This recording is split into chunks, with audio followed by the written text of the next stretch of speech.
Hey, it's Chris again from CriticalOutcast.com with another edition of the CritCast. I know it's been a while since I recorded the last one, but I got sick for a little while, and with the holidays and everything, it just made it kind of a little rough to get in here and actually record anything. But now I'm back, and I'm going to try to get through some of my best of lists and favorite lists for 2011. And the first one I'm going to do is my favorite albums of 2011.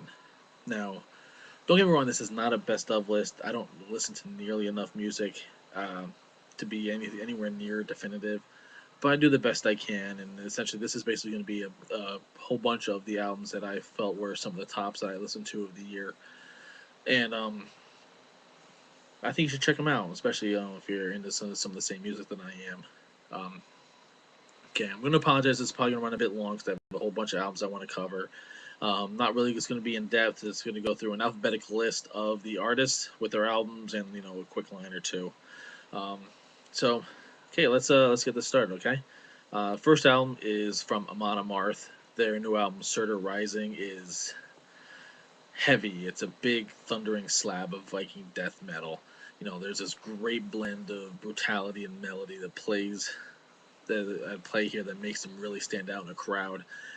It's possibly the best album they've done. It's a little different, maybe not quite as heavy as some of their past releases, but there's no denying that this is one hell of a heavy album. And if you like metal, definitely get into that one. Next up is from Anthrax, a band that hasn't had a new album in 6, 7 years, somewhere around there. They have a new album out called Worship Music, and it features the return of Joey Belladonna, which was the band's singer through their glory years back in the '80s. And it's a great album. They're tight, they're focused. The sound is very refined and polished, but still has that heavy edge that you expect from them. It's been was way too long since we've got anything new from them, but this is a great album that you really need to check out. Next up is an album by a group called Bloodiest. The album is called Descent, and it's different. They use screaming, raw vocals. They have pulsing guitars, distorted drums, elements that you all think you know as metal, but they create this organic cloud of metal-like elements. They form into this primordial freeform exploration of atmospheric sound. Yes, I did not come up with that off the cuff. That was from my review of the album, and it's really something you need to check out. It's fantastic. Okay. Next up is an album that's a little different, a little not metal. It's the Goat Rodeo Sessions by Yo-Yo Ma and a few other interesting artists. It's something I never thought I'd be into, but I heard them on the Colbert Report of all places, and it's just amazing. It's this combination of cello, violin, bass, and like banjo into this melange of experimentation. It's really a fascinating album, and for being a little different outside of the metal mainstream, it's definitely worth checking out. Okay, next up is an album that might be my favorite album of the year. It's the one that I keep coming back to and listen to over and over again. It's just that good. It's by a group called Ghost, and the album is called Opus Eponymous. I might have messed up that pronunciation, but whatever. This is a band that eschews any conventions of modern metal. It's like they've ignored decades of rock and metal progression in favor of this late '70s sound, and it's like they have this singular goal that they're focused on with absolute sincerity, and they don't sink in any cliches of like retro rock satanic shtick that other bands have used over the years. But it's great. It's got a groove. It's got this clean, kind of fuzzy, definitely '70s esque sound that really will keep you coming back again and again, more for more and more. Okay, next up is from Iced Earth, a group that I've been a fan of for a long, long time. They have a new album out called Dystopia, and I have to admit a little bit apprehensive about this new album because I was disappointed that Matt Barlow has retired, because he is the voice that I've always associated with Iced Earth, you know, and they they turned out a great album now. They have a new frontman, it's Stu Block, who was formerly with Into Eternity, and he gives this nice blend between Barlow style and that of Tim Owens, who sang on a couple albums prior to Barlow's return after he had left the first time. It's heavy, it's metal, it's really classically styled power metal that you can trace back to like early days of Maiden and Priest and Sabbath. It's a solid album.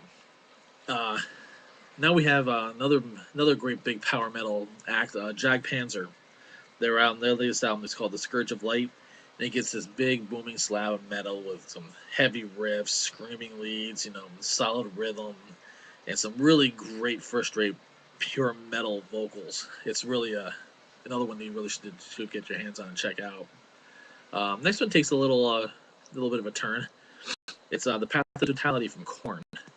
And I've been a big fan of Korn for many years. They've been a solid act, turning out, not exactly metal stuff, not exactly, I don't know, they still got that new metal tag slapped to them, but this album is a little different. They've actually gone dub and teamed up with artists such as Skrillex and all the others are kind of escaping me right now, but it's really an interesting album and definitely one we're spending some time with. It's got some great beats, some great riffs. It's easy to get into a groove with. And just another step in Korn's evolution. Okay, next up is Lazarus AD with their album Black River's Flow. Modern melodic thrash that's really sears itself into your brain. This is a great album that if you're a fan of metal, you owe it to yourself to get your hands on this one.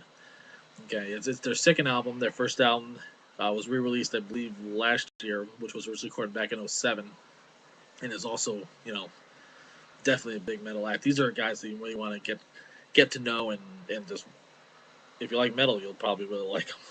Okay, next up is another album that I consider one of my favorites, and you're right up there with Ghost. It's a new one from Mastodon called The Hunter. It's an album that's quite different from their prior releases, maybe a bit more accessible, but still definitely heavy. Lots of grooves, lots of riffs. They got away from like the really long songs and the I don't know what you call it, the concept album, and I think it's worked in their favor, and I'm interested to see where they go after this. But until then, this is The Hunter is really a solid album with some big riffs and heavy stuff. Next up is Machine Head's new one called Unto the Locust. Now, this band, I don't know what's happened to them, but they've really turned things around. I mean, I've always been a fan of theirs, but after The Blackening, which is really a thrash classic, I mean, that's just a flat-out great album. They've proven that that's not a fluke. Unto the Locust is another big, heavy thrash album that doesn't just duplicate what The Blackening was. It expands on it, takes it to the next level. They're evolving, and it's really something to see. It's hard to believe this is the same band that released The Burning Red, which is, again, not a bad album, but, next to Blackening and Unto the Locust, wow. Okay, next up we have is the latest one from Megadeth, their 13th studio album, easily titled 13, and they're showing that they still have it. Dave Mustaine, his voice isn't quite what it was, say, back in the Rest in Peace or Peace Cells era, but they still know how to get out there and throw down some actual real metal. This is a band that they've never really swayed from what they do for their entire career, even if you might consider it the Dave Mustaine show with all the band changes going on over the years.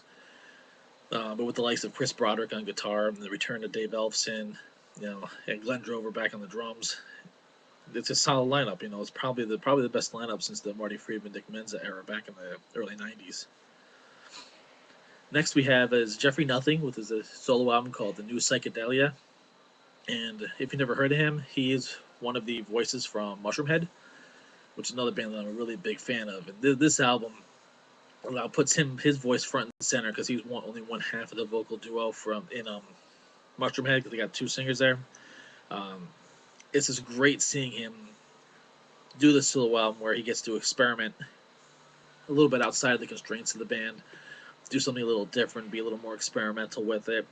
It's great. It's a really solid album. It's different, it's weird, and it's definitely very Jeffrey Nothing-esque, if that is such a thing.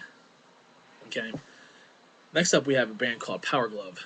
Now, I don't know if you ever heard of these guys, but they released an album called Saturday Morning Apocalypse, which these guys aren't terribly serious, but their music is really absolutely insane.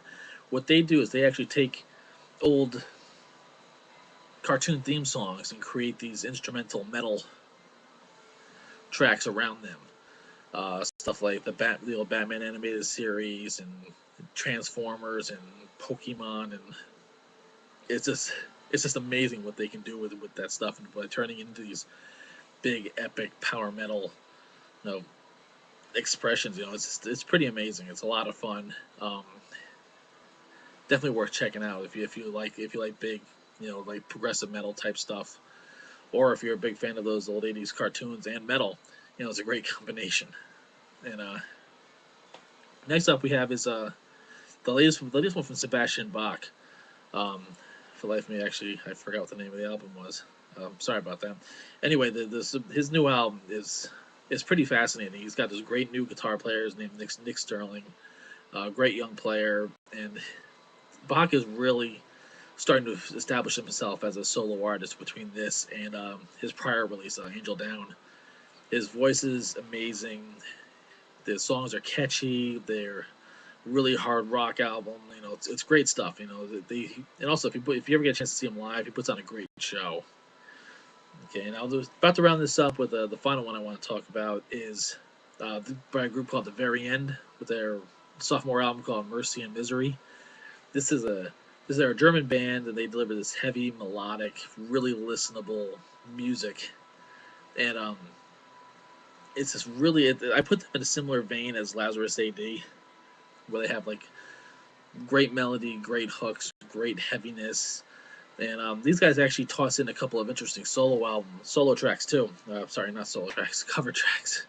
One being Zeppelin's "Immigrant Song," where they actually put a more of a metal spin on it, and it's definitely sung not in exactly the Robert Plant register. It's an interesting take on the song.